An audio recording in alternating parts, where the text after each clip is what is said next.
Fala pessoal, tudo bem com vocês? Chegando mais uma vez na sua telinha, o podcast Breves Histórias, na sua 4ª temporada, né? E mais uma vez agradecer pelo engajamento de vocês aí, por assistirem, por compartilharem, né? Graças a Deus o nosso canal está crescendo, mais pessoas estão conhecendo o nosso trabalho e isso é muito importante pra gente, né, professor Gordinho? É isso aí, a gente faz isso aqui com muito carinho, né? Mas também, obviamente, tem muito trabalho nos bastidores e a gente faz isso exatamente contando, né, com a audiência, com a participação, né, dos que estão inscritos no nosso canal aqui. É isso, exatamente. Falando nisso, falando nos bastidores, né? A gente não pode nunca deixar de agradecer ao nosso querido Everaldo Barreiros, da Single Produções, verdade, né? Verdade. É quem faz toda essa parte de produção pra gente. A gente tem a ideia, a gente traz nossos convidados, né? Mas quem realmente leva o programa ao ar com toda essa qualidade que vocês podem ver aí no vídeo é o nosso querido Everaldo Barreiros e a Nayane, lá da Single Produções. Então, Everaldo, valeu, meu irmão, tamo junto sempre. E para brilhantar, né? Mais um episódio aqui da 4ª temporada. Hoje nós trazemos aqui um amigo nosso, querido, né? Mestre do jiu-jitsu, professor, né? Que tem um projeto muito bonito com as crianças aqui no município, que a gente vai contar um pouquinho dessa história. Então, recebam com carinho nosso mestre Armando Carvalho. Bem, obrigado, né? Queria agradecer o convite. Para mim é uma honra e uma alegria, né? Compartilhar desse canal de entrevista, né? Dizer que o Breves Histórias já é uma marca aqui no município, né? Já é conhecido. E a gente vai contar um pouco da história da arte suave aqui no município do Marajó, né? Exatamente. Professor Valdir? Pois é sempre uma satisfação, né?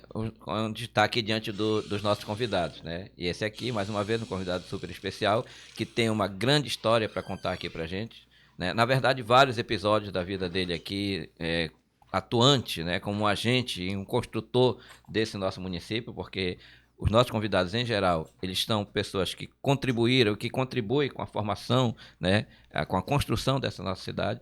Então é uma satisfação muito grande tê-lo aqui e tenho certeza que vai ser um episódio muito interessante. Exatamente. Bom, Armando, vou te chamar assim, né? Isso. Porque a gente tem uma relação de amizade sim. muito tempo, Sim. né? Eu Só toma cuidado pra ele não aplicar nenhum golpe aqui na gente.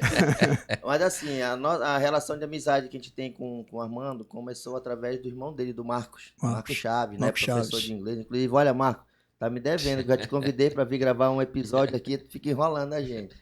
Então a gente se conheceu, né? E desde do primeiro momento, a gente soube, né, dessa tua ligação com as artes marciais, principalmente com o jiu-jitsu, né?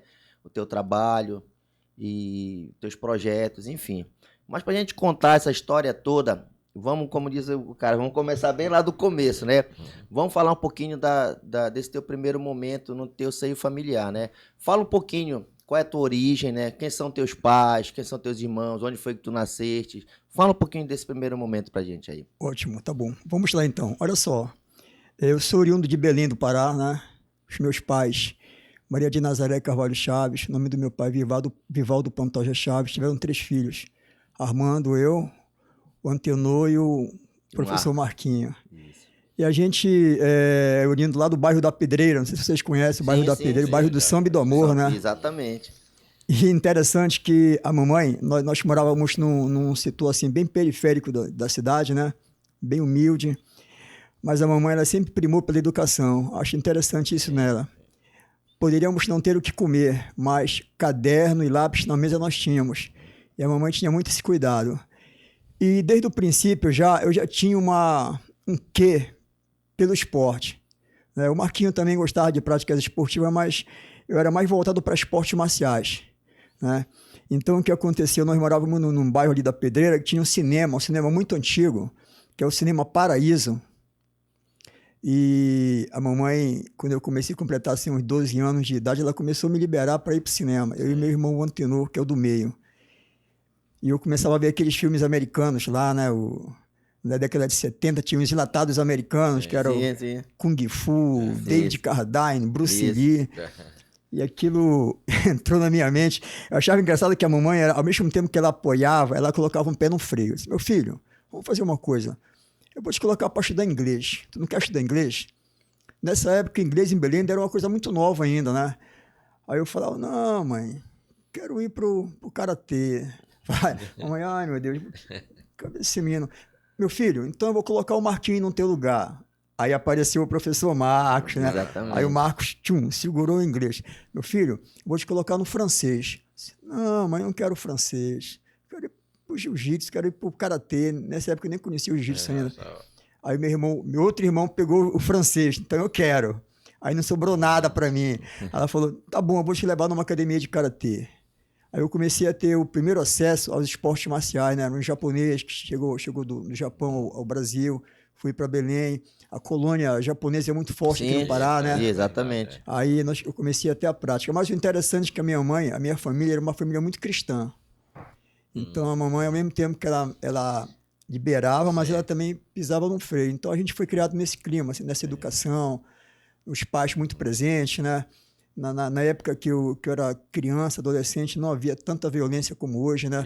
Se eu tinha um problema com você, nós tratávamos no tete-a-tete, mano a mano, e acabou, vai todo mundo para casa. Depois a gente está trocando figurinha, trocando chiclete, mas acabou ali. Hoje mudou muito, né? Exatamente. Então foi nesse clima que eu cresci, né? É a década de 70 isso? Década de 70. E te lembra mais ou menos os anos que tu frequentasse cinema lá, 10 ou 12 anos? Não, era assim, eu tinha aproximadamente uns 12 anos de idade, por aí. Era 72, 73, por aí. Eu pergunto porque eu gostava muito desses filmes também aqui. Tu gostava? Tinha cinema aqui em Bebe já, tinha um cinema bom, inclusive, aqui. Entendeu? Aí imagina que o meu professor era japonês, puro. Aí quando eu tinha acesso com ele, eu tinha medo dele, cara. Porque eu vi os filmes do karatê, o pessoal voando pelas paredes, subindo o telhado. Aí eu pensava, cara, esse cara faz tudo isso, meu Deus do céu, esse cara aí, eu tinha até medo de falar com ele. Quem era? Lembra? Era o professor Minoru Masu, já é falecido já. Ele que trouxe o estilo de karatê Shorin Kenpo pro Brasil e pro Pará, né? Aí eu fui crescendo nesse clima, assim, de esportes marciais. E além do mais, tinha aquela questão, né, Marcos? Eu era o mais velho da família. Eu não tinha irmão para me proteger, um irmão mais velho, né? Sim, então eu tinha que ter algo para me proteger e proteger meus irmãos também, né? Sim, exatamente. Tinha essa questão. E Armando, assim, nesse primeiro momento lá, tu entras no karatê e aí tu ficaste quanto tempo? Tu chegaste a se graduar? Como foi esse período aí? Tá, eu cheguei até a faixa verde. Eu tinha aproximadamente uns 14 anos de idade já. Aí a mamãe percebeu que eu comecei a chutar tudo dentro de casa. Chutava a geladeira. Treinando. A mamãe disse, não vai dar certo, tu vai sair do karatê. Aí ela me tirou. Aí foi quando eu comecei a praticar outras modalidades. Fiz ginástica olímpica ali na UEPA, ali na João Paulo II, né? Sim. Fiz lá um pouco de ginástica olímpica, fiz natação também. Gostava muito de prática esportiva. E no ginásio de educação física que tinha? Era. Lá tinha uma pluralidade de esporte. O garoto entrava lá e ficava louco. Tinha judô, tinha boxe, tinha ginástica olímpica, musculação, natação. Tudo quanto era modalidade de você encontrar. É o mundo ali dentro, né? Exato. Acho que até hoje não é assim. Não, depois mudou. Poxa vida.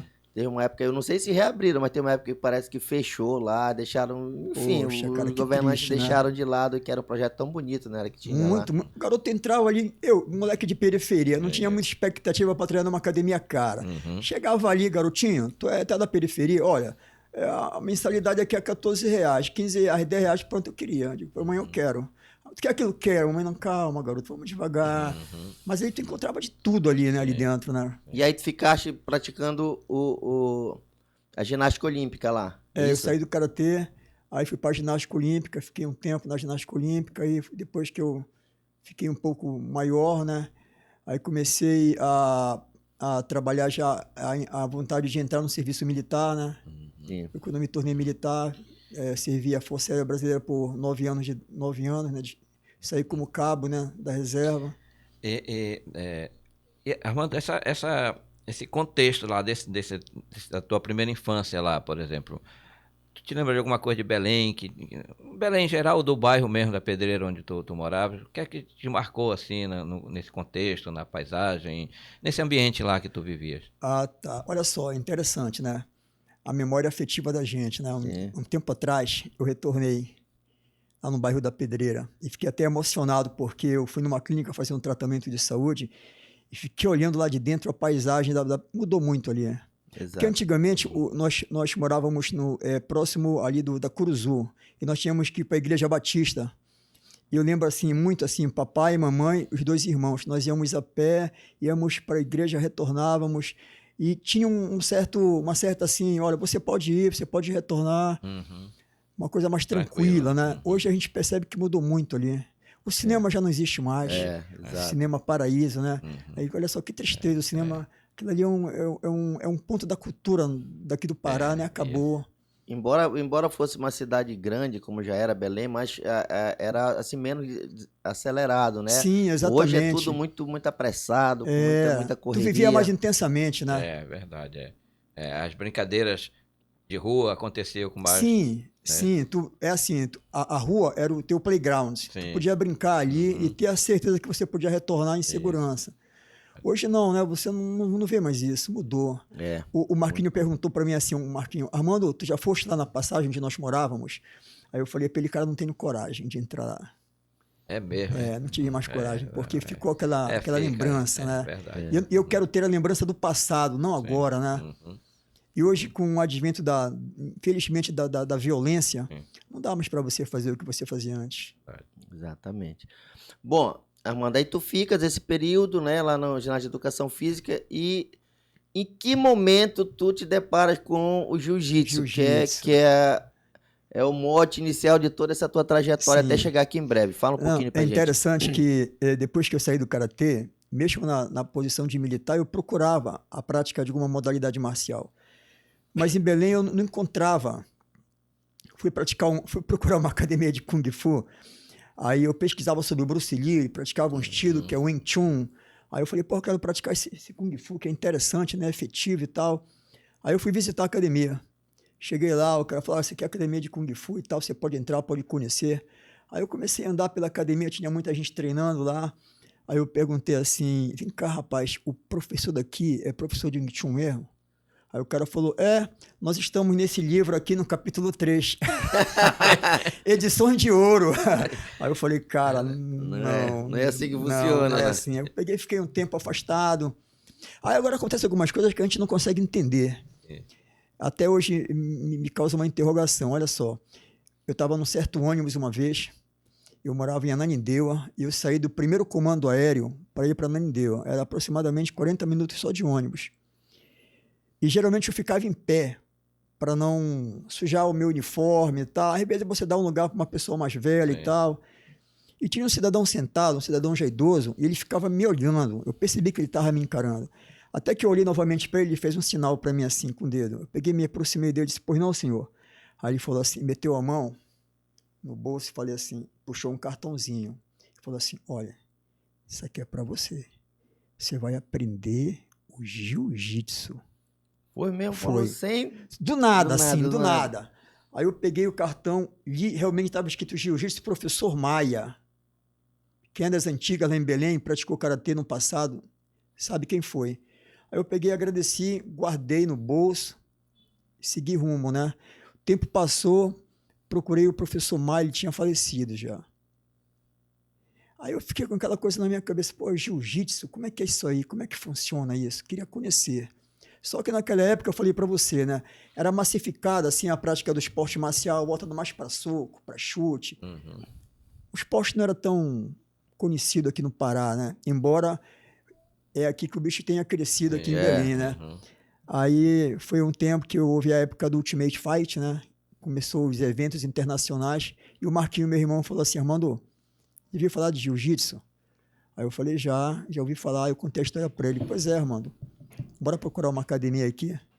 Aí, por coincidência, havia uma academia chegando em Belém lá no começo. Aí foi quando eu tive o primeiro contato com o esporte, né? No começo achei estranho, né? Nunca vi aquilo ali, ninguém projetando no chão, imobilizando, nunca via. Eu disse, poxa, eu vou treinar isso aqui. Aí, com o tempo, eu fui realmente vendo a eficiência do jiu-jitsu, né?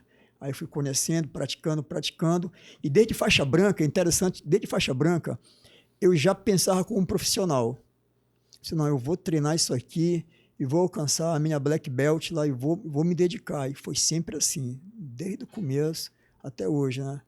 Eu queria abrir um parênteses para satisfazer aqui a minha ignorância e certamente alguns telespectadores também que não sabem essa questão de faixa. Eu tenho muita dificuldade de entender. Se começa na faixa branca e se estende até que grau? Olha, rapidinho, só para... Não é assim, você pega a branca e o objetivo maior, né, é você alcançar a faixa preta. É o grau máximo. Não, depois da preta vem a coral e vem a vermelha, mas essa coral e a vermelha, ela vem por tempo, digamos assim, quilometragem. Sim. Automaticamente, agora a preta não. Você vai ter que suar. Sangue, suor e lágrimas, né? Pelo menos na minha época era assim, old school, era sangue, suor e lágrimas. Não tinha tempo bom, não era tempo ruim o tempo todo, né? Aí você, digamos, você como adulto, você vai alcançar a faixa branca, aí você vai pegar uns graus. Dentro da faixa branca. Dentro da faixa branca. Aí depois vem azul, pega alguns graus, roxa, alguns graus marrom, alguns graus preta. Mas isso aí é um período longo, né? Porque o professor ele não mensura só o conhecimento técnico do aluno. E também vai mensurar outras variáveis aí, que é o teu comportamento. Tem uma questão filosófica também, né? É porque essa é a diferença do esporte marcial para outras modalidades. Porque você não pode desmembrar o esporte marcial, o jiu-jitsu, da questão da filosofia marcial, que a gente chama de Bushido, que é o código de honra, é o código de postura. Você tem que ter isso no seu arcabouço pessoal, entendeu? Exatamente. Não tem como, né? Tem que levar isso para sua vida, para sua escola, para sua igreja. Para sua vida pessoal. Olha só, às vezes você tem um aluno que ele é um cara habilidoso, luta bem, rola bem, mas ele tem desvio de conduta. Então esse aluno não tem como alcançar uma graduação mais à frente, porque ele não está completo. Né? Ele tem que entender isso aí. E o esporte te ensina isso todos os dias, né? E você tem que levar para a sua vida pessoal, tem que ser exemplar, né? Isso tem muito da cultura oriental. O jiu-jitsu é japonês, não é isso? É japonês. Né? É uma arte milenar também. Milenar, né? Pois é, então vem muito também dessa cultura. Da cultura japonesa, oriental, de uma maneira geral. Olha só, um fato que eu achei interessante foi que houve um evento aí esportivo de futebol, não sei se era o Mundial, Copa, que os japoneses foram assistir um evento desses aí. E a imprensa ficou assim, fez um alarde muito grande. Tu lembra? Acho que se foi isso que eu estou pensando. Quando acabou, sim, que eles limparam tudo. É Copa do Mundo. Copa do Mundo. No Brasil, 2014. Foi no Brasil? Foi no Brasil, né? Foi. Aí eu falei assim, não é para se espantar, não. Isso faz parte da cultura deles. Exatamente. Né? E é um raciocínio óbvio. Em vez de você deixar para um grupo limpar tudo, porque cada um não limpa o seu. O seu, exatamente. O sacrifício é menor para todo mundo. Né? Eu tenho um amigo que morou um tempo no Japão. Ele me contou uma história que, no primeiro momento, parece meio piada, mas é uma coisa muito séria. Ele falou, Armando, lá no Japão, o meu filho ia atravessar a rua, ele parava no canto assim, ele fazia um sinal com o braço, os carros paravam automaticamente ali, não precisava ter sinal nada, atravessava, chegava lá, agradecia. Ia embora. E aí ele seguia. O que aconteceu? Nós viemos morar novamente aqui no Brasil, ficou morando aqui em Ananindeua e Coaraci. Meu filho foi atravessar a faixa, colocou o braço, o mototáxi quase leva o braço dele. Aí eu falei, pô, esse é um exemplo, né, que a gente consegue mensurar as coisas, né? Para ver. Exatamente. Que é uma cultura de uma sociedade, né? Exatamente. E na verdade, essa diferença cultural, ela vem um processo de amadurecimento histórico mesmo, da própria sociedade. Porque nós temos o quê? Quanto tempo de história japonesa? Mais de 3 mil anos? Mais de 3 mil anos. Exatamente. E nós temos a nossa cultura, que é 500 e poucos anos só, né? Então, é um processo que é doloroso, que a gente vai ter que passar por esse processo, né? A gente vê na cultura japonesa tantos períodos de guerra, de transformações, até chegar, né? Então não é um processo que se aprende de uma noite por dia. Mas a gente espera que sempre... mas tem também uma questão de cultura mesmo. A cultura oriental, ela tem uma visão de mundo diferente, por exemplo, da cultura do Ocidente, né? Que a cultura do Ocidente é mais materialista, mais objetiva, racional. E lá você tem mais uma mentalidade filosófica mesmo, de pensamento, de elevação do pensamento. Né? Então tem toda essa questão que precisa ser... Exatamente. É uma questão complexa, mas de todo modo, a cultura oriental realmente é uma cultura muito interessante de ser analisada. Né? Bom, embora a nossa também seja uma cultura interessante. Né? Aí tu entras na academia, né? E fala um pouquinho desse primeiro momento lá. Quem era o mestre? Como é que funcionou esse primeiro momento lá que tu entra na academia? Aí olha só, eu entrei numa academia primeiro, só que a academia ela não me trazia aquilo que eu buscava. Eu buscava assim um maior crescimento técnico. Eu queria estar em competição, queria estar envolvido mais com a modalidade marcial. E a academia que eu treinava não tinha muito essa nuance aí. Aí um amigo meu me aconselhou, olha, tá chegando aqui em breves, aqui em Belém, o Fredson Alves. Ele é aluno do Royler Gracie, que é a lendária família Gracie, né? Sim. E ele tá montando uma academia em tal lugar lá no centro lá. Procura a gente lá. Ele já trazia essa filosofia desse jiu-jitsu da família Gracie para Belém. É. Aí foi quando... Que era mais de competição, é isso? Era mais de competição. Sim. Aí foi quando eu procurei o Fredson. Procurei e a gente começou a se conhecer, eu comecei a me dedicar realmente dentro da modalidade, né? Aí foi quando eu tive a oportunidade de ter aquele crescimento, nível técnico, né? E o esporte começou a crescer em Belém, era tudo muito rudimentar, as práticas competitivas lá. Aí com o tempo houve a evolução, houve a federação, e a gente foi crescendo junto, né? Foi aprendendo junto aquilo ali, muita gente aprendeu junto. Às vezes o aluno aprendia junto com o professor as questões das competições, que era tudo muito recente em Belém, né? Sim. Os esportes mais antigos era o karatê, o judô, mas o jiu-jitsu não, ele era muito novo ainda em Belém. E dentro dessa filosofia que era da família Gracie, essa técnica, né, que é um jiu-jitsu um pouco diferente do que, né, eles implementaram uma nova técnica, uma nova maneira, não é isso, para o jiu-jitsu? Exatamente. Dentro dessa filosofia lá, tá, o professor veio trazendo essa técnica.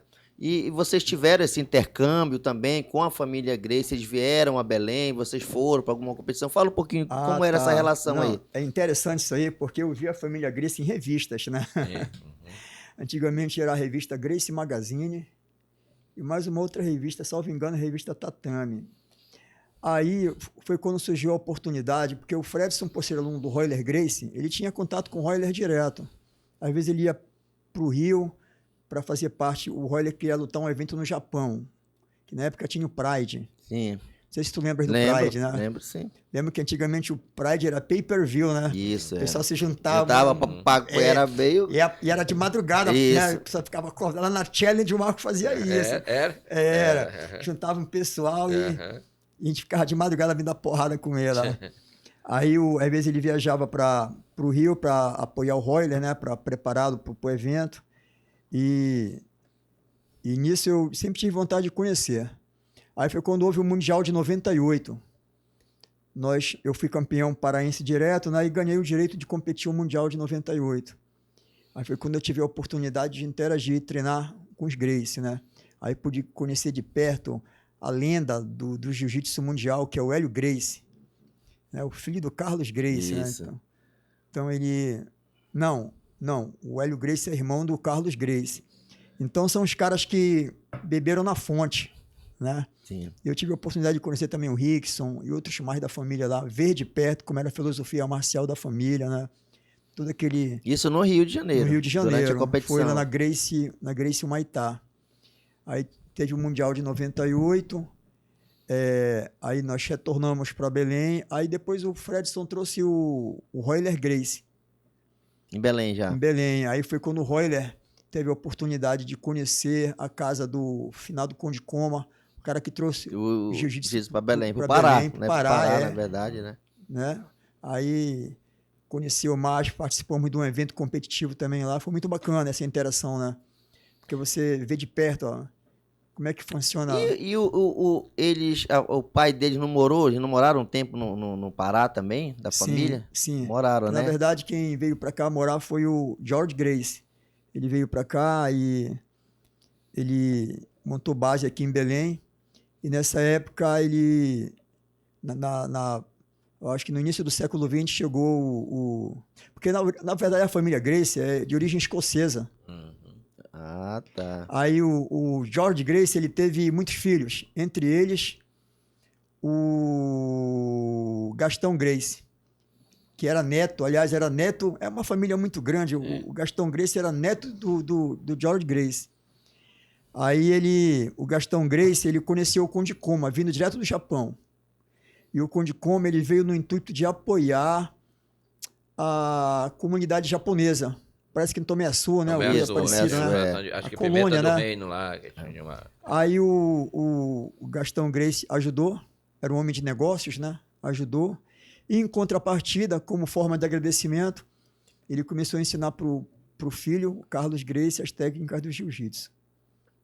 Aí foi quando a família começou a ter acesso e tal, aprenderam e foram morar no Rio de Janeiro.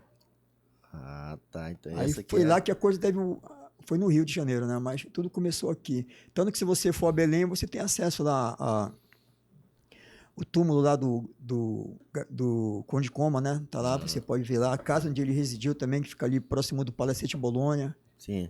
Tudo por ali, né? Exato.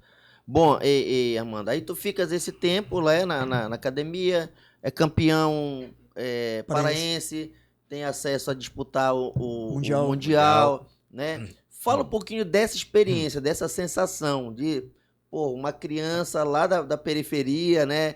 Que teve toda aquela dificuldade, mas que sempre teve apoio dos pais. E aí tu se vê naquele momento, no Rio de Janeiro, disputando o Mundial, né? Conta pra gente essa experiência. Como é que foi pra ti? Cara, pra mim foi tudo incrível, porque primeiro que eu não conhecia o Rio, né? Tinha quantos anos? Não, eu tinha 30 anos já. Já, né? Aí o Rio, por si só, ele já é bonito. Sim. Mas o que mais me impressionava era o esporte, o jiu-jitsu, né? Que me chamava a atenção. A minha vontade era morar no Rio, não voltar mais para Belém. Sim. Mas como eu tinha família na época, eu tinha que voltar para dar sustento para a família. Mas a minha vontade era não retornar mais. E nesse período, eu recebi um convite do meu professor para não voltar mais. Não, fica logo aqui, tem um apartamentozinho aqui, tu fica morando aqui. Eu digo, não, tenho minha família, não posso deixar minha família, né? Porque lá o crescimento, realmente, eu tinha que crescer com os caras lá, né? Para ficar convivendo lá. Sim. Mas eu achei interessante, assim, o que mais me impressionou foi o Hélio Grace. A personalidade dele, entendeu? Eu lembro que no dia do evento, a organização decidiu dar uma medalha para ele, um troféu, alguma coisa de reconhecimento, né, pelo trabalho dele diante do jiu-jitsu da comunidade, nacional e internacional. E ele estava num espaço à parte, assim, numa sessão VIP lá, e o mestre Hélio, o senhor poderia vir até aqui receber? Aí ele falou sim, levantou, né? Deveria ter uns 90 anos por ali, 80, 90 por ali. E na hora que ele foi passar, a portinhola não abriu. Ele saltou, cara. Foi mesmo? Foi. Aí eu falei, cara, esse homem é uma... 90 anos. A personalidade dele, e ele totalmente, sabe, aquela postura dele, recebeu. Aí quando ele passou por mim, fez questão de conversar com ele, né? Aí tiramos uma foto, e até hoje tem essa foto guardada conosco aí. Mas o que mais me impressionou foi isso. E quando você começa a estudar a história do Hélio Gracie, você vê que realmente ele sempre foi assim. É o homem das antigas, né? O old school, né? Eles eram assim, né? Exato. Personalidade muito forte. O cara segurou a família, porque a família Gracie é uma família lendária mesmo, né? E é uma família conhecida mundialmente. Só que foi muito sangue, suor, lágrimas, né? Exatamente. Já pensou você segurar aquela onda? Porque, veja bem, na época do jiu-jitsu no Rio, os esportes que cresciam lá eram novamente os esportes massificados, que eram taekwondo, karatê, kung fu. Eles tinham que provar a eficiência do jiu-jitsu diante de outras modalidades. Aí foi quando eles criaram o chamado Vale Tudo. Vale Tudo, E o Hélio pesava 63 quilos, pô. Sim, imagina ele ter que lutar contra gigantes lá. E não tinha essa de, 10 minutos, não, era sem tempo. E não era, já era um esporte olímpico ou não? Não, o jiu-jitsu não é um esporte olímpico. Não é, né? Não é. Não é. Nunca entrou em nenhuma competição, né? Não, olímpico não. É o judô que é olímpico. Ah, é o judô, né? É o judô. Aí foi quando eu comecei a ver de perto essa filosofia marcial deles, entendeu? Porque é muito mais... Uma vez eu conversei com o meu professor, ele falou, Armando, o jiu-jitsu na família Gracie é muito mais do que a prática do esporte, cara. É lifestyle, estilo de vida, é um padrão de comportamento deles. É uma ética moral que eles têm. É muito diferente de você só chegar na academia e praticar. E o Hélio trazia isso consigo, né? Ele levava aquilo para a vida pessoal dele. E repassou para os filhos também essa mesma filosofia, exatamente, né? Essa filosofia de vida. E essa filosofia também em livro. Vocês têm que ler. Sim, porque tu falaste no início lá, é o terceiro capítulo lá, como é aquela história lá do... Nós estamos lendo aqui o terceiro capítulo, é isso? Sim. Pois é, então tem também além do aprendizado da técnica, mas também tem uma questão De leitura. Leitura. Da filosofia da... Isso. E tem muitos livros aí que a família Gleice já lançou, né? Uhum. Que você pode ter acesso a essa leitura e conhecer um pouco mais da filosofia marcial, né? Sim. Porque a minha preocupação maior, assim, hoje, é o esporte marcial, ele é interessante, que nós conversamos no começo, né? É você trabalhar o esporte junto com aquela cultura marcial. Sim. Às vezes eu vejo muito entrevista do Lyoto Machida, ele fala muito sobre isso, né? Você não esquecer que o esporte, se ele for só um emaranhado de chutes e socos, ele deixa de ser um esporte efetivamente assim oriental, porque se torna uma coisa já sem sentido. Tipo assim, o MMA. O MMA, ele é espetáculo. Isso. Jiu-jitsu não, é uma cultura marcial, pô, é diferente, né? Uhum. Tipo assim, o karatê também é uma cultura marcial. Não tem como você praticar um esporte e você separar a filosofia da prática do esporte em si, né? Exatamente. Então, Armando, o jiu-jitsu, na verdade, ele só te trouxe coisas boas, sim, né? Tu és muito grato a isso, né? A esse esporte. E vamos falar um pouquinho, trazendo agora para cá, essa tua relação com o município de Breves, né? Tu tiveste essa fase em Belém, nessa época tu já estavas casado, já tinha teus filhos, tanto é que tu não pudesse aceitar o convite para ficar morando no Rio, né? E como foi que tu... esse teu processo até chegar aqui ao município, a gente puxar para os teus projetos aqui. Fala um pouquinho aí. É porque, olha só, veja bem, o esporte foi crescendo e nesse período eu recebi um convite para morar nos Estados Unidos, para ficar na academia do Relson Gracie. O meu professor, ele viajou um tempo para lá, ficou na academia do Relson, e quando ele retornou, ele me fez esse convite. Armando, vamos morar e tal. Só que era no Havaí. Eu não queria ficar no Havaí porque... Eu achava que Havaí era um local assim, muito isolado do continente, né? Eu queria ficar assim, ó, vou fazer o seguinte, eu queria ir para Nova York, porque se não der certo, vou trabalhar lá de lavar carro, vou pegar carpete no chão, tem que sobreviver, né? Disse, não, vamos lá e tal. Aí mandou a documentação para mim, uma espécie de um documento dizendo que eu teria que viajar para lá para participar de um evento, tudo mais, que ia fortalecer a prática do esporte no território americano. Aí o Marquinho, meu irmão, falou assim, Armando, então essa é a hora, cara, de você ir. Ele falou assim para mim, tu vais, se der certo eu vou atrás. Porque a vontade do Marquinho era sempre ir para os Estados Unidos conhecer um pouco da cultura americana, né? Sim. Aí foi quando eu comecei a me movimentar, tirei o passaporte, documentação, Polícia Federal. Eu lembro que nesse dia interessante, que eu fui a um departamento da Polícia Federal pegar o passaporte. E quando eu vinha no ônibus, eu vi aquele burburinho, gente comentando, era 12:00, 1h assim da tarde. Aí eu falei, pô, tem gente comentando, alguma coisa aconteceu. Eu peguei, desci do ônibus, cheguei em casa, liga a televisão. Que eu liguei a televisão, eu vi aqueles 2 prédios e a fumaça saindo, assim. Foi o atentado de 11 de setembro, né? Coloquei a mão assim, eu disse, pronto. Ninguém entra, ninguém sai mais de lá. Cara, foi horrível. Aí quebrou. 2001 isso. Foi 2001. Aí eu falei, telefonei para cá para Breves, Marco, liga a televisão, olha só, um atentado lá. Ah, o teu irmão já estava aqui. Já. Tá. Eu morava em Belém nessa época ainda. Aí foi quando houve o atentado, aí não deu mais para vir. Minha documentação está toda guardada até hoje, o passaporte, vou ter que tirar outro novamente. Aí foi quando eu comecei a me dedicar mais a dar aula também, né? Sim. Que eu ministrava aula em Belém, né? Mas tu és formado também em Educação Física. Sou, Educação Física e Pedagogia, né? Mas o interessante é que, uma vez eu falei assim, cara, o Marajó tem muito a ver comigo realmente, porque a minha mãe, embora ela tenha crescido em Belém, ela sempre falou para nós que a origem dela é em Moaná. Sim. Embora eu não conheça a família dela, não conheça ninguém, né? Os parentes dela são todos de lá. Moaná, Maria de Nazaré Carvalho Chaves. Já me deu vontade de ir lá procurar, saber um pouco dessa família, né? Quem sabe encontre alguém.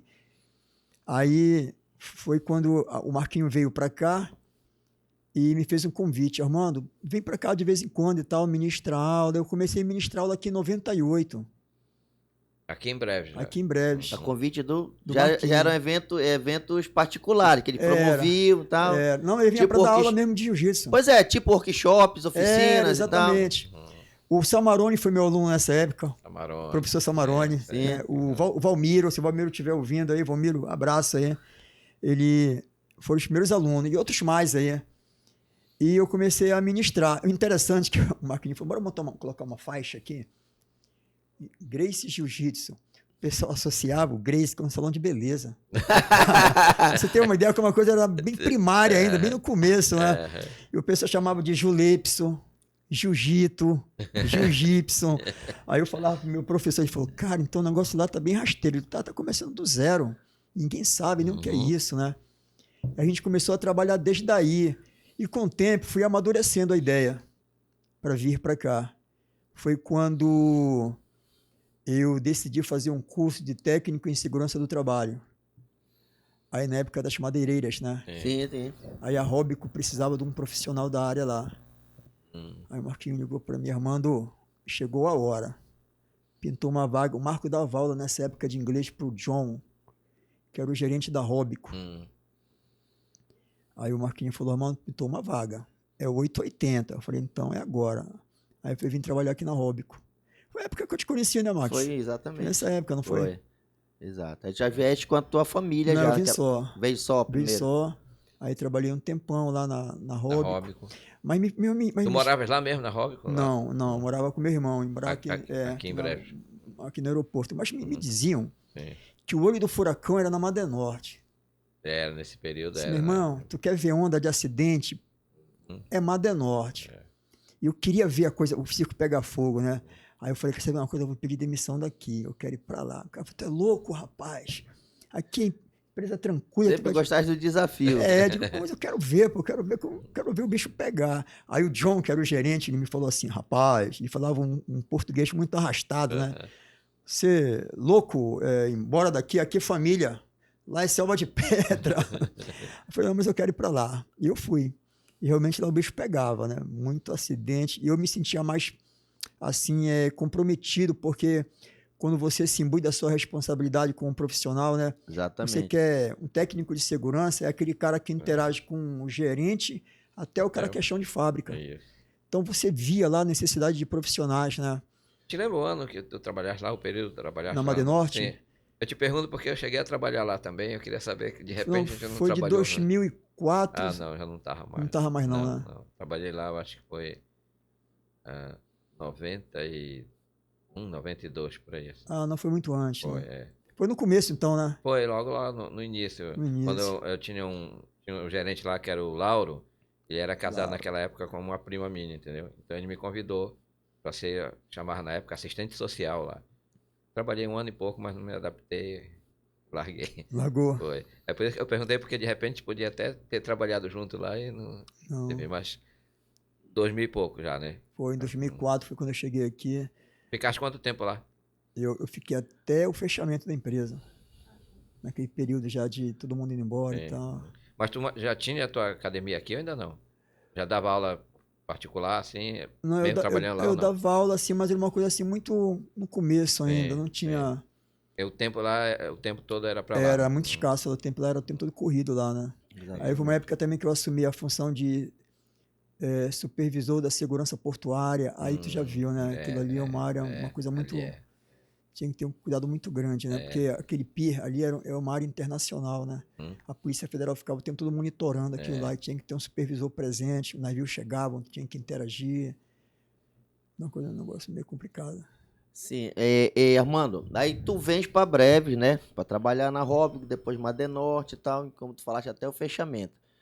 E a partir de que momento tu falaste bem assim, tu pensaste, bom, agora eu quero focar no jiu-jitsu, eu quero colocar em prática meus projetos, eu quero colocar em prática essa minha filosofia de vida, quero transmitir para as pessoas, né? Me conta um pouquinho, porque hoje a gente sabe, por exemplo, que tu tens já alunos, discípulos teus que estão em outros municípios, como é o caso do Saulo. Que está lá em Portel, que é um cara que começou contigo também, né? Tem pessoas que te acompanham uma vida inteira aí.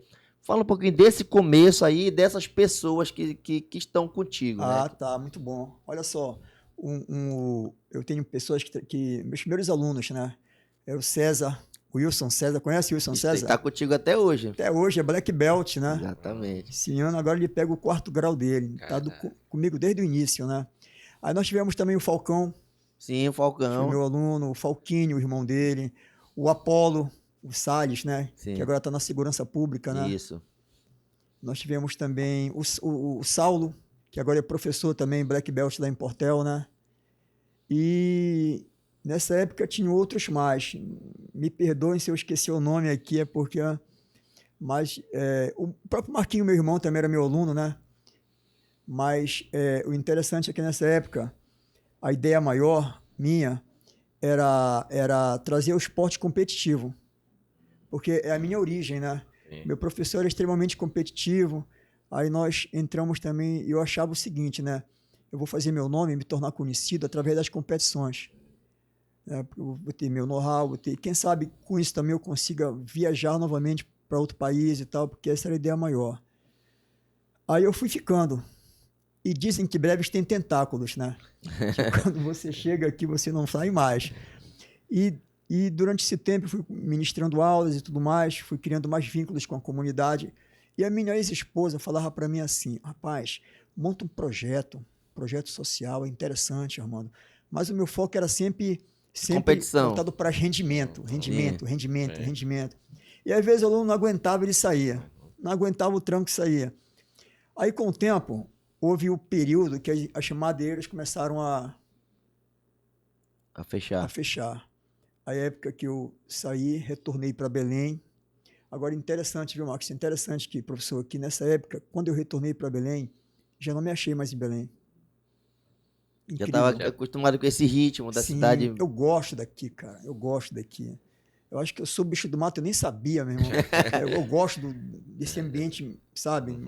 Eu gosto disso aqui. É. Aí voltei para Belém, não me identifiquei mais, época que eu me separei também, e retornei para Breves. Aí foi quando eu consegui trabalhar com um professor na CEMED, né, e fui cursar Educação Física e tal. Nesse período, veio a ideia de montar um projeto. Aí entrou um amigo meu, que é o Bruno. O Bruno trabalha na prefeitura, né? Ele é... Não é o Bruno Rendeiro, não? Bruno Rendeiro. Bruno Rendeiro falou... Porque o Bruno Rendeiro, no ano passado, foi meu aluno também. Sim. E falou, Armando, bora montar um projeto aí, cara. Aí sempre que eu viajava, da aula, quando eu voltava, a gente se reunia e começamos a montar o projeto, que é o projeto Aluno Atleta Cidadão. Isso, inclusive você veio vestido com o uniforme, né? Mostra para os nossos inscritos no canal aí, né? Fale um pouquinho, Armando, dessa filosofia desse projeto, quem são as pessoas que lhe apoiam, se tem apoio governamental, se é só um apoio de entidade particular. Fala um pouquinho desse projeto aí. É interessante que quando eu comecei nós começamos a montar o projeto, eu posso falar algumas peculiaridades assim, engraçadas, que era o atual vice hoje, o Viana, era secretário de educação na época. Sim. Aí nós montamos lá o projeto, tudo num papel. Eu estava na CEMED nessa época. Na CEMED, trabalhava com o Marvão na divisão de esporte lá. Aí um amigo meu falou assim, Armando, tem que entregar esse projeto na mão do Viana, cara, senão a coisa não rola. E o Viana sempre foi um cara assim, muito acessível às pessoas, né? Verdade, Aí ele falou, Armando, descobri que o Viana tá lá na sala do prefeito agora. Um amigo meu lá de dentro me passou essa informação, vamos para lá. Aí nós fomos, aí era 12:00, 1h, e o Viana batendo papo lá com o Charão, né? Quando ele desceu as escadarias, né, vieram os dois descendo as escadarias, eu estava focado no Viana. O prefeito deu a mão, eu passei, dei a mão direto pro Viana. Tava todo focado no homem, não deixava me escapar. Né? O projeto, Aí ele falou assim, pô, Viana, você aqui é o professor Armando? Ah, conheço o Armando, trabalhando conosco na CEMED. Assim, pois é, ele tá com um projeto aí, cara, queria que você visse o projeto com carinho. O prefeito no lado também. Aí o prefeito se despediu e foi embora. Aí ele falou assim, pô, então vamos ver isso aí, vamos sentar ali, tomar alguma coisa para você ver. Aí ele sentou na mesa conosco lá, né, e serviu um tira-gosto para ele, alguma coisa lá. Ele olhou assim, esse projeto aqui, Armando? Aí eu disse, eu e o Bruno Rendeiro que montamos e tal. Olhou, aprovado. Jogou em cima da mesa. Aprovado. Se ele ver esse podcast, talvez ele lembre. Aprovado. Eu fiquei com esse negócio na minha cabeça. Aí eu falei, é sério, pode dizer lá que eu já autorizei. Aí nós começamos a dar os primeiros passos, né, para tentar implementar o projeto. Aí, olha só, eu tinha que fazer o seguinte, Max. Eu tinha que ir nas escolas, pedir uma autorização do secretário, pedir me autorizar a acessar as escolas, para que eu pudesse ir de sala em sala, palestrando sobre o que seria esse projeto, né? E como acessar o projeto. Aí os alunos perguntavam, professor, mas vai ter alguém lá no clube esperando para fazer a inscrição? O clube era em frente à CEMED, o Santana. Vai ter alguém esperando lá? Aí eu falei, vai. Não tinha ninguém. Era eu mesmo. Aí não tinha ninguém esperando. E eu corria, eu chegava suado de sala em sala. E já ia para lá. Eu corria para lá. O pessoal chegava, professor, mas era o senhor, era eu mesmo. Vamos fazer a inscrição agora aqui. Mas tinha que ser. Senão a coisa não sai, né, irmão? Exatamente. Aí foi quando eu comecei a trabalhar, né, a ideia do projeto. E começou lá mesmo, lá no Santana? Não começou. Começou no Ninho do Pássaro. Tá. Aí foi quando o Bruno interagiu com uma autoridade aí, ele liberou uma sala lá para nós. Aí nós começamos a montar o espaço físico lá. O Bruno me deu uma força muito grande, o Bruno Rendeiro. Eu sou muito agradecido a ele por esse apoio. Pois é. Bruno. Obrigado, hein, irmão. Tá sempre no coração aí. Aí foi quando eu comecei a ver a oportunidade já de vir para a cidade e começar a ministrar aula no projeto. Aí foi quando o Viana me liberou, você pode dar aula no projeto e tal. Eu comecei a trabalhar. Dedicação exclusiva só para o projeto. O projeto. Sim. Mas eu interagia entre o projeto e a divisão de esportes da CIMED. Aí a coisa foi crescendo, né? Aí que eu comecei a entender a necessidade que há de uma prática de um projeto social no município. Até então eu não entendia isso aí. A minha visão era muito voltada só para o esporte de rendimento. Sim. Quando você for olhar o social, cara, isso é muito mais importante. O impacto que ele tem, né? Porque a medalha que você ganha num campeonato, ela vai ficar no teu quarto lá guardada. O projeto não, irmão, são alunos teus, são vidas. É isso. Né? Isso. Que serão, na verdade, a continuidade do teu trabalho, é o teu legado. Isso. Né? E isso fez muita diferença para mim. Porque você vai multiplicando isso aí. Como eu tenho hoje, o Miyagi trabalha comigo, pô. Miyagi. Né? O Miyagi. Inclusive o filho dele está lá agora. Lá, né? É aluno lá. Miyagi, ele era meu aluno, né? Professor, o dia que o senhor quiser um apoio, eu vou estar disponível. Até então não colocava muita fé no Miyagi, que era muito quietinho. Mas o Miyagi se tornou um monstro como professor da turma Mirim. Ele tem todo aquele jeito pedagógico de ensinar, verdade, paciência, né? É professor, né, também dessa Sim, trabalha na buta, na educação, né? E o Miyagi se mostrou muito, muito forte quanto a isso aí. Né? E eu tenho também o César é faixa preta, né? Vai pegar o 4º grau, mas ele não gosta muito de ministrar aula, não. Ele gosta mais de dar o suporte, trabalhar conosco, mas o Miyagi, realmente, essa parte pedagógica, ele é muito presente. Miyagi é múltiplo, né? Porque é músico também, né? Dos bons. Agora eu vou falar uma coisa para você. Aprendi muito com o esporte inclusivo. Sim. Aprendi muito, porque a gente pode ver um aluno meu que é adulto, tem família. Ele nessa época ele cursava a UFPA, né?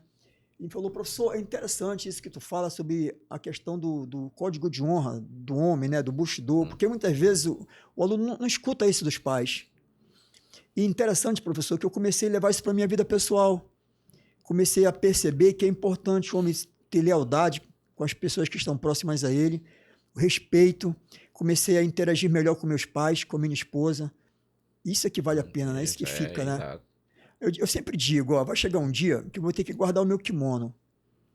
Mas a minha postura pessoal eu tenho que manter. Né? Exatamente. Tem uma frase que eu não sei se eu posso falar aqui, vou usar uma frase que não seja muito...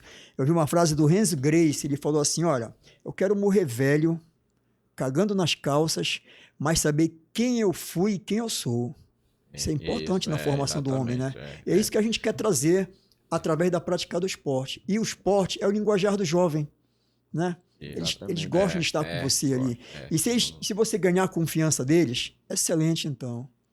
Exatamente. E, Armando, vamos falar um pouquinho agora da continuidade desse projeto, atualmente, né? Qual é a dinâmica do projeto? É trabalhar com alunos das escolas, mas tem outro público, por exemplo, se o aluno de entidades, aulas particulares, ou é aberto para todo o público? Não tem essa distinção de só, porque como é um projeto aprovado, apoiado pela Secretaria de Educação, né? Se você é só para alunos que são matriculados regularmente, ou se vocês abrem para a comunidade toda, como é que funciona? Tá. Olha só, é interessante isso aí. O nosso projeto, antigamente nós levávamos como dava. Então, olha, eu trabalho na prefeitura, mas eu tenho que também ministrar lá no projeto. Aí foi quando apareceu a figura da Josiele Mello, né? Que até então, secretária de esporte, de educação, cultura, cultura, né? Secult, Secult, ela chegou aqui e alguém falou de mim para ela. E ela queria me conhecer. Aí nós batemos um papo, ela falou, professor, quero muito trabalhar com isso e valorizar e priorizar projetos sociais, esportivos, porque é interessante para o município. Aí nós começamos a trabalhar juntos logo no começo. Aí foi quando ela começou a apoiar mais, né? Aí a gente começou a dar maior ênfase na prática do projeto. Aí nós começamos a dividir a turma Mirim, que é a turma dos 4 aos 6 anos de idade, do 4 aos 7, a turma Kids, que é dos 7, que é dos 8 aos 11 anos de idade, e a turma Teen, que é dos 12 aos 17. E a gente percebeu o seguinte, né, que por ser um começo, era um projeto muito inclusive voltado mais para um público mais carente, mais necessitado. Mas com o tempo a gente percebeu que lá você encontra o cidadão que vende bombom ali na praça e tem um médico também. Uhum. Então ficou uma coisa muito mista ali. E o aluno não paga nada, é um projeto social. Né? Você pode acessar. Tá onde agora? Lá no Ninho do Pássaro. Continua lá. O Jiu-Jitsu em Belém, a mensalidade está beirando 150, R$200 mês. Um amigo meu dá aula em São Paulo e lá o aluno paga trimestral o valor. Não é mais mensal, é trimestral. Aqui a gente realmente não cobra nada, porque o intuito é esse mesmo. É o lado mais social, né? Ajudar. Mas, assim, a garotada. Tu tens quantos alunos hoje lá no projeto? Olha, contado assim na ponta da caneta, presente 130 alunos. 130? Fora aqueles que estão ausentes, estão afastados, e mais 130 presentes, porque a presença é necessária. Agora imagina, depois que as pessoas assistirem esse seu depoimento aqui, né? Se as pessoas se interessarem, ainda tem vagas, as vagas são limitadas, como é que faz? Podem te procurar diretamente lá no Ainaré Pinheiro, né, que é o ginásio conhecido como Ninho do Pássaro. Se tem essa possibilidade, se é só quando abre vaga, fala um pouquinho desse... Tá. É o seguinte, a turma Mirim, que é a turma do Miyagi, é uma turma assim, muito concorrida. Antigamente eram 30 alunos.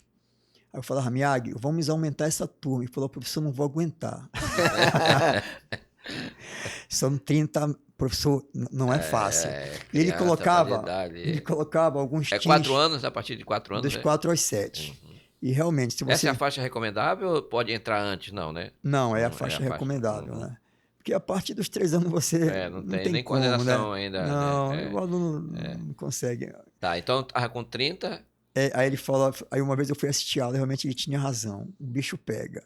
E aqueles, tudo pequenino de kimono correndo, digo, misericórdia, tô com pena do Miyagi. Aí o que aconteceu, o Miyagi começou a trabalhar com gente já da turma Teen, que é dos 12 aos 17, começaram a assessorá-lo, né?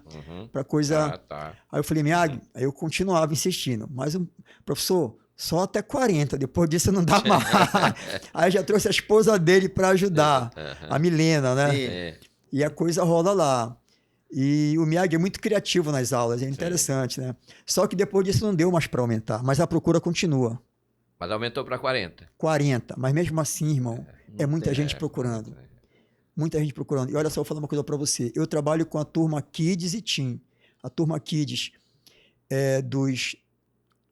8 aos 11, né? E a turma Teen dos 2 aos 17. E eu percebi que muito jovem lá com depressão, ansiedade, entendeu? E o esporte veio trazer um alívio, veio ajudar, veio apoiar. Né? Exatamente. E nós também começamos a abarcar também aquele público autista, está conosco lá.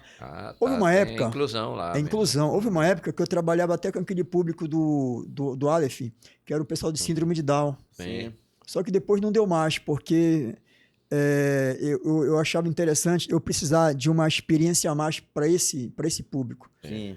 E o Aleph também fechou, saiu de lá e nós perdemos o vínculo. Mas o público autista é muito presente lá. E teve um pai que o filho dele é autista e falou, professor, o senhor acha que o meu filho vai dar certo aqui? Vamos tentar. Aí depois de um mês ele voltou lá e falou, professor, meu filho melhorou muito. Legal. A resposta dele, assim, no nosso convívio melhorou muito. Aí eu falei, você precisa ver ele lutando aqui. É melhor do que eu, pô. É uma máquina. Então a gente começou a trabalhar com esse público que deu certo, tá dando certo, né? E o espaço lá é adequado? Pois é, a gente utiliza um espaço fornecido pela prefeitura, né? Através da Secretaria Municipal de Educação. Aí veio a Josiele Melo, ela começou a nos apoiar. É uma mulher muito visionária, né? Eu queria agradecer também a ela por todo o apoio que ela tem nos dado. É uma pessoa muito amiga, uma pessoa amiga pessoal realmente. Eu gosto dela de graça, ela legal. sabe disso, né? Mas com o tempo a coisa cresceu muito, né? O espaço se tornou pequeno. Tanto é que eu tive que dividir as turmas, público masculino, público feminino, porque não havia mais espaço. Aí teve uma professora que falou assim: professor, eu sou pedagoga. Eu não sei como o senhor consegue dar aula para 40 alunos aqui. Eu disse, mas aqui é esporte marcial, aqui é diferente. Aqui né? Mas eu tive que dividir as turmas lá, porque não deu mais para segurar. E nós temos também o público adulto, né? Que é o público já, pessoal a partir dos 19, 18 anos, 20 anos, vai até os 70, 80, 90. Quem quiser treinar é aberto ao público. Já que estão aceitando velho. Lifestyle, estilo de vida, né? É interessante. É importante, né? Para praticar alguma atividade física, algum esporte. Porque, olha só, eu sempre digo assim, né? O jiu-jitsu, se você for olhar por esse modo estilo de vida, traz muito benefício para você. Eu tenho lá um exemplo. Eu tenho lá um aluno que é o Diogo. Ele trabalha o dia inteiro, ele trabalha com refrigeração. Ele chega cansado lá, morto. Ele falou, professor, mas quando eu chego aqui, eu me revigoro. Me sinto em casa, treino, volto para casa relaxado, tranquilo. Pronto. Isso é bom, né? Exatamente. Qualidade Tem de vida. Tem à noite também? Tem à noite, a partir das 8h30 da noite. É mesmo. Pois é, exatamente. Quando tu falaste ainda agora sobre a caso dos alunos, né, que tem nessa faixa etária, a gente percebe isso na escola também, alunos com muitos com ansiedade, com casos de depressão, né? Na escola que eu trabalho, que é a Escola Bom Jesus, a gente acompanha isso diariamente, né? A gente faz esse acompanhamento junto com a família, com o conselho tutelar, enfim. E a gente percebe que é uma juventude assim que tem muitos problemas emocionais, né? E quem sabe, né, outros projetos não vêm para ajudar também, né? Porque como você falou, professor, agora o projeto cresceu tanto que já chegou, não tem como ampliar mais, né? Até por questão de espaço, o número de alunos, enfim. Mas que venham outros projetos também, né? Sim. Projeto de capoeira, projeto de música, né? E que o poder público, assim como ele apoia o seu projeto e apoia outros também, que amplie, que agregue esses outros projetos também, porque são importantes. Na verdade, são projetos que não têm a mesma linguagem, mas praticamente tem o mesmo objetivo, né? Que é o bem-estar dos seus alunos, né? É o crescimento, né? Que a finalidade é essa mesma, né? Eu até esqueci o que eu ia falar agora. É a questão da prática do esporte, né? Porque, olha só, acho que a grande questão hoje, uma vez eu conversei com a secretária, eu falei, secretária, se você montar mais projetos aqui, você vai ter mais público ainda. Porque tem muita gente querendo, né? A gente vê isso, né? Eu já tive alunos lá eu tive uma aluna lá que ela sofreu de depressão. E ela começou a praticar o esporte e para competir era difícil para ela, que ela não conseguia dormir semanas antes. Mas ela falou, professor, eu quero competir, porque eu quero começar a superar minhas dificuldades pessoais. Sim.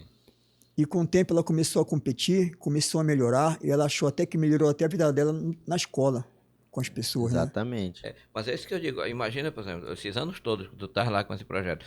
Quantos jovens, quantos adolescentes, né, não mudaram o rumo da sua vida que de repente estava fadado a uma vida de sacrifício, de marginalização, né? Enfim. E aí, a partir desse projeto teu, isso mudou, por exemplo, a trajetória de vida dessas pessoas. Então, acho que é nesse sentido que o poder público tem que pensar, né? A possibilidade de mudança de rumo dessa juventude, dessas crianças, que estão aí, de repente, à margem da sociedade. Da sociedade. Né? E a questão da cidadania, né? O ECA fala muito disso, né? Isso. Aí eu comento também o seguinte, né? Que seria interessante o poder público olhar o professor, o profissional, com mais atenção, com mais carinho. Sim. Vou dar um exemplo para você. O professor de um projeto, ele fortalece um aluno. ele fortalecendo o aluno, ele fortalece a família. Porque o aluno é a prata da casa. Né? Se o teu filho está bem, você está bem. Mas vem a grande pergunta, quem é que fortalece o professor? Verdade. Digamos, o professor Armando Carvalho, ele sofreu um acidente. Como é que ele vai se manter, assim, digamos assim, para fazer um tratamento de saúde? Isso. A compra de um kimono, quer viajar, quer fazer um seminário, quer participar de um evento, não tem como. Então seria interessante olhar esse profissional com mais atenção. Exato. Né? Só o tapinha nas costas já não resolve mais. Tem que dar uma atenção a mais. E né? a gente vê pelo número de profissionais que estão afastados por problemas emocionais também, É desgastante do ponto de vista psicológico, né? Muito desgastante a profissão, né? Essa questão de estar como um professor, porque é um professor e está passando conhecimento. E isso é desgastante do ponto de vista mental, do ponto de vista físico, né? E que precisa realmente ser valorizado e ter um acompanhamento, uma estrutura, um suporte para que esse projeto, aliás, para que essas ações possam continuar a contento, né? Porque é muito complicado. A gente que trabalha em sala de aula, né? É o nosso caso, que somos professores, a gente sabe do desgaste que causa todos os dias você lidar, por exemplo, no nosso caso aqui mais específico, com 200, 300 alunos por dia, por exemplo, cada um com o seu problema, cada um com seus, né, com as suas preocupações e tal. Então, é desgastante. No final de semana, a gente chega assim, esgotado, né? Então, é preciso realmente um acompanhamento mais de perto desse profissional. Né? E sem contar, claro, com a valorização financeira, porque isso também é importante, ter uma valorização financeira, para que você possa ter um suporte, uma estrutura material, né, que te dê essa capacidade de você desenvolver o seu trabalho, né, com eficiência. Não é isso? Exatamente. E Armando, vamos falar um pouquinho da tua família, né? Tu tens 2 filhos, não é isso? Sim, exato. Que eu conheço, que são meus amigos, né? Hoje eles não moram aqui, em breves mais, né? Eles estão... Fale um pouquinho deles aí para o pessoal, para a gente... Tá. Pois quando eu vim morar depois aqui em breves, eu trouxe minha família, né? Eu trouxe a minha ex-esposa, trouxe o David, que é o meu filhão, né? E a Daniele. Isso. A Daniele, ela é interessante que nós morávamos em Belém, a vontade dela é entrar numa universidade, a nossa também, né? Só que ela sempre batia na porta e nunca entrava. Aí nós viemos morar aqui em breve, tinha um cursinho, que era um preparatório ali no Miguel Bittar, né? Sim. Aí quando ela entrou na UFPA, né? E agora a Daniele é formada, ela mora em Santa Catarina, trabalha numa empresa de cosméticos, agora é uma profissional, independente, leva a vida dela. Legal. Eu tenho o David, né, que é o meu filhão, que é do rock and roll. Né? É o mais velho. Inclusive, mandar um abraço pro David, que nós levamos altos papos aqui em breve. Foi? Porque ele, Max, tu toca violão e tal, tu conhece tal música e tal, aí a gente sempre interagia, né? A gente sempre teve essa relação. Então, mandar um beijo, um abraço pro David aí. E pra Dani também, porque a Dani, ela é da área de letras, né? De letras, Nós conversamos que a época que ela tinha passado, né? Eu tava cursando já. Sim.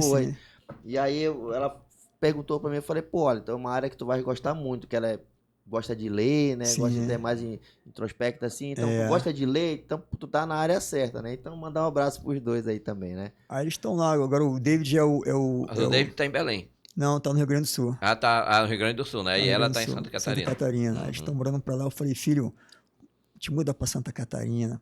Que lá, há um tempo atrás, teve um furacão lá, um ciclone, arrasou com o bairro que eles moravam lá.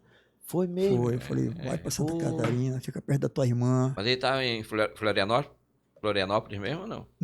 Não. Ele me deu o nome do município lá, eu não guardei, mas foi um daqueles municípios que o ciclone arrasou lá. Foi. Eles perderam quase tudo lá, mas ele gosta de lá. Aí a mãe dele falou assim para mim, mas Armando, ele é acomodado, ele é tranquilo, ele não quer ir para a cidade grande de Santa Catarina. Mas ele tá no Rio Grande do Sul, né? Rio Grande do Sul. Ela que tá em Santa Catarina, que é Florianópolis, né? Então ele tá no Rio Grande do Sul, mas não tá na capital lá, em Porto Alegre, né? Não. Ele se achou no sossego da cidade pequena, igual como tu fizeste. Breve não é tão pequeno assim, mas é uma cidade que, tu pode sair aqui, vou dar uma volta, vou ali no balneário, volto, depois eu posso ir em casa trocar de roupa, ir para outro lugar. Em Belém é praticamente possível. Se sair de casa na hora do almoço, para ter um evento de noite, outro leva uma mochila para ir e voltar em casa, aquele trânsito caótico. Para ir para outro compromisso é muito complicado. Adoro breves, né? Toma uma tapioquinha com café ali, bate um papo informal com os amigos. Se a tua moto der uma pane ali, alguém chega, encosta perto de você, te dá um apoio. É bom, né? Bom. Eu gosto desse clima. É uma coisa que eu sempre digo. Eu saio, às vezes, mas eu tenho um costume de sair na rua aqui, eu sou já antigo aqui, e falando com todo mundo, inclusive meus filhos, dizem, pai, você não conhece muita gente e tal. E é verdade, entende? Até porque a questão da profissão faz com que a gente tenha contato com muita gente, né? Alunos e posteriormente já adultos e tal. Então, eu tenho essa questão assim, de sair e falar com todo mundo, faço questão disso, entendeu? E quando chega numa cidade grande, por exemplo, como Belém ou qualquer outra cidade, a gente não tem. Então, tem que baixar a cabeça e caminhar, entendeu? E para mim isso é muito estranho. Estranho, né? Estranho, entendeu? Tu sabias que eu estranhei muito isso quando eu voltei para Belém? Pois é. Estranhei muito isso. O David, eu falei, David, como é que tá a vida aí? Não, pai, aqui é tranquilo. Aqui tem emprego, tem tudo aqui a estrutura é melhor, saúde. Mas, pai, sinto uma saudade do pit show muito grande. Tem vontade? Tenho, pai. Se tiver vontade de voltar de novo para ele, não, fica tranquilo aí.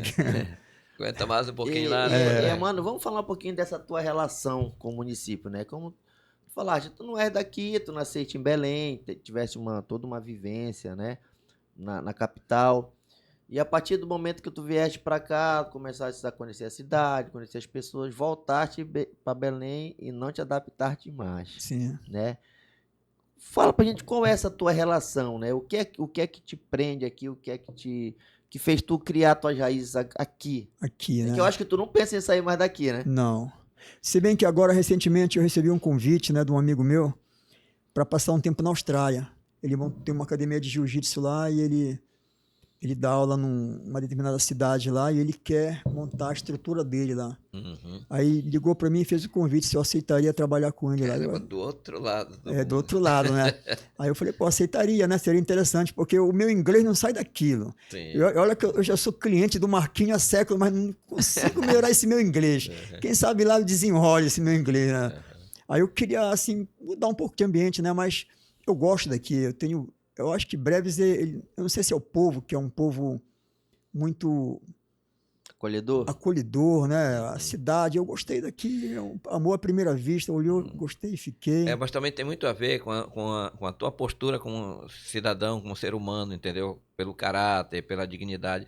Porque eu falo isso porque eu tenho alguns alunos teus, são meus alunos aqui na escola, entendeu? Um eu te falei, inclusive, mais cedo. A gente percebe, quando falam de ti, eles falam com respeito, com admiração. Além do respeito, a admiração. Sim. Então, isso, na verdade, acaba influenciando também as pessoas que te conhecem, porque aí percebe que tem essa questão, né, imaterial, que é a questão da firmeza de caráter, da dignidade, da postura correta e tal. Então, isso acaba influenciando também no respeito e na admiração que as pessoas têm por ti, né? Sim, talvez seja isso também, né? Isso. E Breves cresceu demais, né? Agora cresceu. O que faltava o quê? É só uma praia e um shopping, e um cinema. Só. Mano, fala um pouquinho dessa tua percepção dessa mudança, né? Porque quando chegastes aqui, era uma realidade totalmente diferente. Era uma realidade ligada às madeireiras, o público, o emprego basicamente se voltava para essas madeireiras aqui, né? Tanto que tu mesmo trabalhaste, né, nessas empresas. E tu acompanhasse todo esse processo, né? De declínio, de fechamento das madeireiras, a falta de emprego, o êxodo que aconteceu, muitas pessoas foram embora, né? E tu continuaste por aqui, né? Qual é a tua percepção dessa mudança, já que tu fizesse parte desse processo também aí? Pois é, dizia-se que Breves ia morrer. Exatamente. Depois do fechamento das madeireiras, né? Dizia-se isso, mas não, Breves explodiu. Né? Você anda por lugares aí que você nem conhece aqui na cidade, né? Temos agora Nova Breves, né? E você consegue ver esse termômetro quando você vê essas casas de negócio chegando aí, como as Americanas. Quem mais? Magazine Luiza. Magazine Luiza. Então você vê que se o cara vem para cá é porque ele já avaliou o mercado. Ou seja, é promissor, né? Breves está crescendo, Breves é referência. Eu fui fazer um concurso lá em Salvaterra. Aí dizem lá que Salvaterra é a pérola do Marajó, né? Mas não tem essa coisa assim comercial que Breves tem, né? Acho que Breves é muito maior, né? É verdade. E aqui eu vejo assim, Breves como uma questão assim mais envolvida no sistema capitalista mesmo, do que, por exemplo, a outro lado lá do Marajó, que a gente dá ver as nuances assim mais de interior mesmo, Interior, né? Tanto que o que é mais valorizado quando se fala em Marajó é exatamente aquele lado né, da região. E para cá não. Mas a gente vê aqui uma questão mais assim, inserida nesse processo capitalista mesmo, entendeu? Pelo menos eu vejo dessa forma. Tirar das proporções, eu imagino assim, Rio de Janeiro e São Paulo. Então, Rio de Janeiro seria a cidade turística, seria Soura, ali, Salvaterra, né? E aqui seria São Paulo, aquela coisa mais industrial, mais, enfim, voltada para essa questão objetiva, né? Embora tenha, claro, mas eu acho que aqui se percebe mais isso, essa questão mais de envolvimento na questão capitalista mesmo, do que ali do outro lado da região nossa, aqui do Marajó. É verdade. Então eu faço essas comparações, né? Claro. Respeitando as devidas proporções, né? Mas seria mais ou menos nesse sentido que eu quero entender esse contexto aqui do Marajó. E a expectativa que eu tenho assim comigo é que vai crescer mais ainda, viu? Sim, sim. Exatamente. Porque tem a perspectiva da vinda da Universidade Federal do Marajó, né? Que vai dar um boom, que outros cursos, né? Como medicina, engenharia, direito, enfim. E é uma perspectiva de crescimento do Marajó que Deus abençoe a mente desses nossos políticos, que eles vejam que realmente a gente precisa e que eles lutem para essa implantação, né? A gente sabe que tem esse projeto há muito tempo e, se Deus quiser, vai se concretizar e a gente vai ver um... Nós temos aí a Usina da Paz, né? Que está em andamento. Vai inaugurar também, que vai trazer muitas coisas boas. Eu tive a oportunidade de conhecer a Usina da Paz em Belém, uma delas, né? Foi no Joapas. Nós fomos participar do Joapas, dando assessoria para a equipe que ia competir lá, né? Eu estava representando aqui o pessoal de terrenos de mesa. E eu fiquei numa das usinas lá da Paz lá. E quando a secretária telefonou para mim, eu estava na usina lá, acompanhando lá a disputa deles lá. Ela falou: Armando, professor, eu vou passar por aí de carro e a gente vai almoçar. Pega o pessoal que vai competir, a gente leva para almoçar. Eram 2 atletas nossos daqui de Breves. Aí eu falei: secretária, a senhora precisa descer do carro e dar uma olhada aqui dentro. A senhora vai ver a infraestrutura aqui disso. Aí eu falei, ela falou: grava e filma para mim. Eu peguei, gravei tudinho para ela e passei. Eu digo: pô, tem tudo que a gente precisa aqui. Em breve tem aqui, ó. Tem teatro, tem música, tem natação, tem dança, tem esporte de quadra, tem tudo aqui, tem até tatame para judô, jiu-jitsu, tem tudo aqui que se precisa. Aí ela gostou: pô, na próxima reunião que eu tiver com o prefeito, eu vou levar isso à mesa. Né? Exatamente. Imagina quando inaugurar aqui. Aí cara, eu quero ver de perto isso aí. E Armando, vamos falar um pouquinho, assim, da tua trajetória profissional, né? Da tua formação, né? Fala um pouquinho assim do teu início nos estudos até a tua graduação ou pós-graduação que tu tem. Fala um pouquinho aí pra gente entender. É aquilo, né, que eu falei para você. Eu era militar, né? Aí foi quando eu larguei a carreira militar com 9 anos de farda, né? Porque houve um período que são 9 anos só, você tem que largar. Aí eu tive que largar e voltei para a vida civil. Mas tu era militar da polícia? Não, mesmo? da Força Aérea Brasileira, tá. a FAB. Aí eu tive a expectativa de fazer um curso a mais, mas não tentei fazer por causa da família. Que era o chamado Paraçá, que é uma tropa especial dentro da Força Aérea que trabalha no resgate de acidentes aeronáuticos. Em tempo de guerra, trabalha em operações de assalto. Um grupo mais voltado para operações especiais, assim. Mas eu não quis. Eu saí e comecei a trabalhar, comecei a ministrar aula de jiu-jitsu. Nesse período também eu trabalhei como inspetor de segurança em algumas empresas.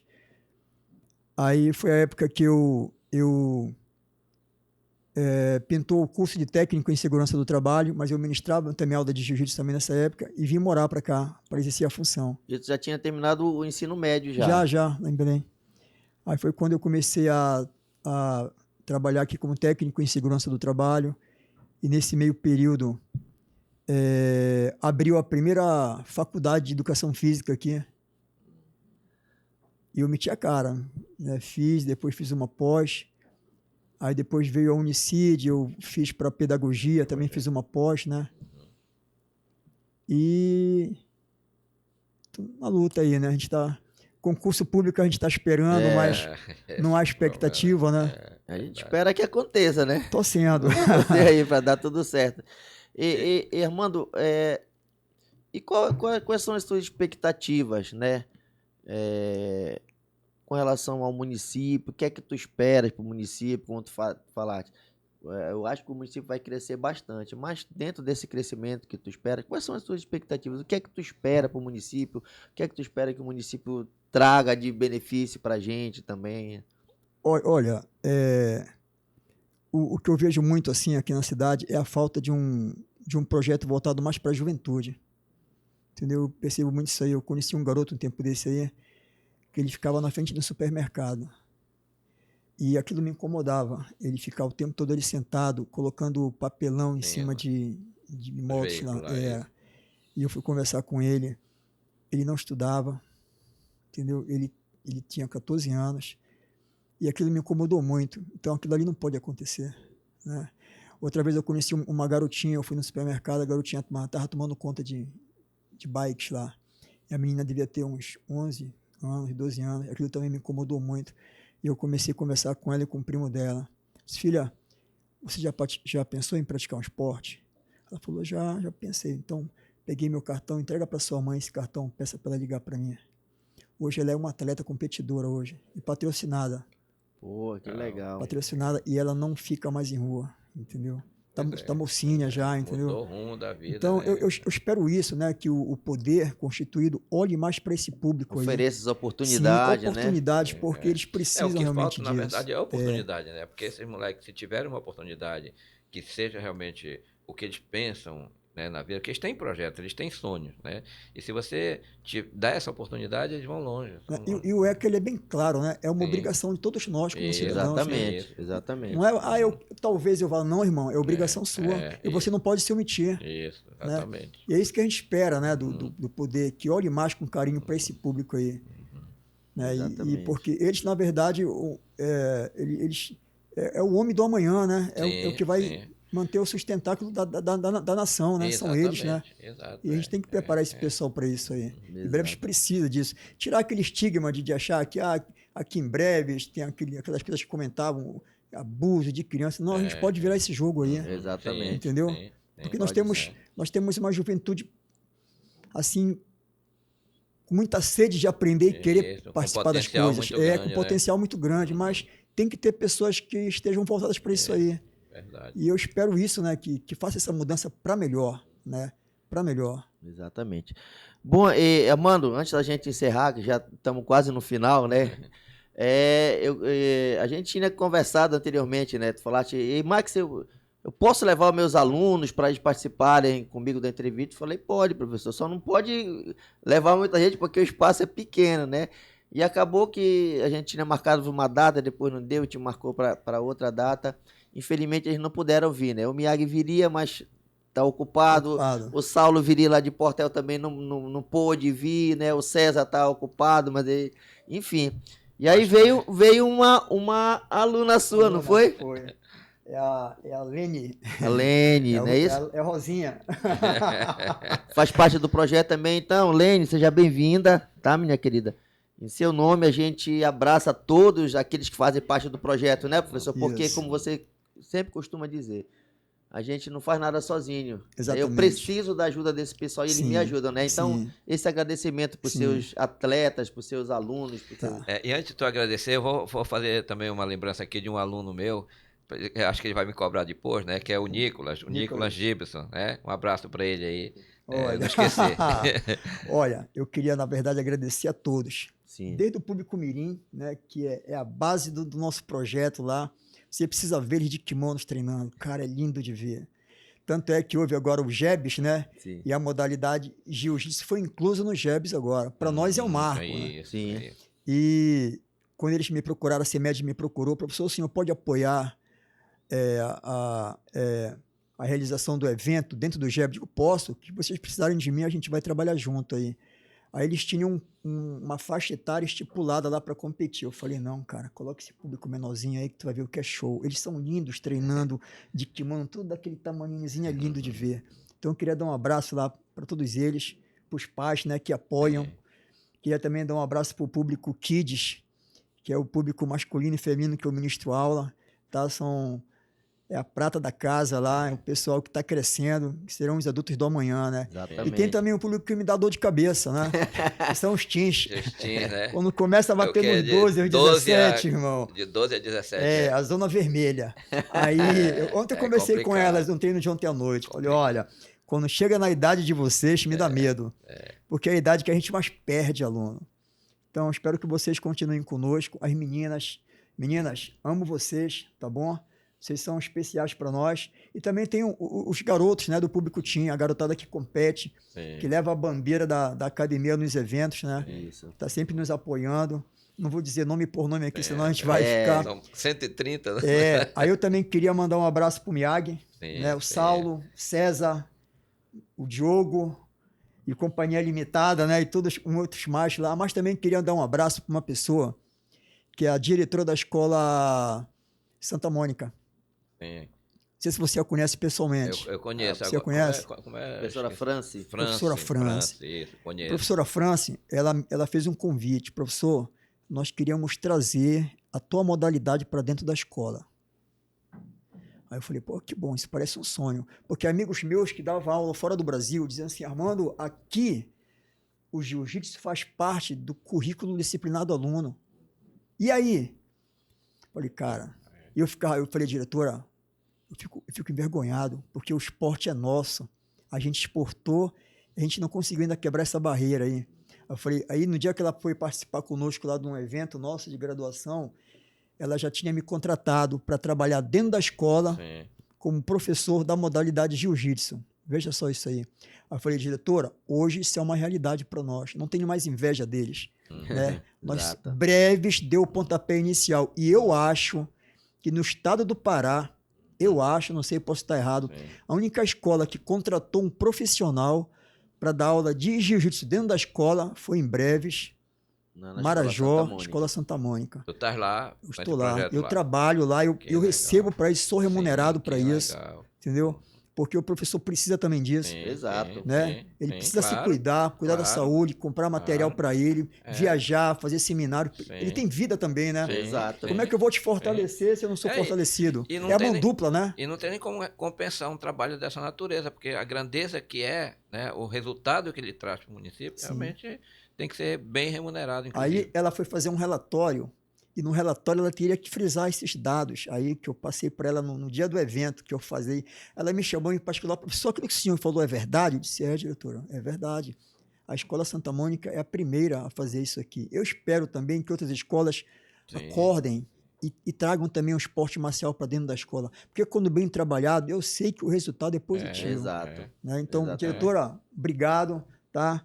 Abraço para a França. Aí. Olha, o esporte agradece, viu? E Breves também agradece, a juventude agradece, né? Exatamente. Quem sabe, no futuro próximo, se torne uma realidade em outras escolas também.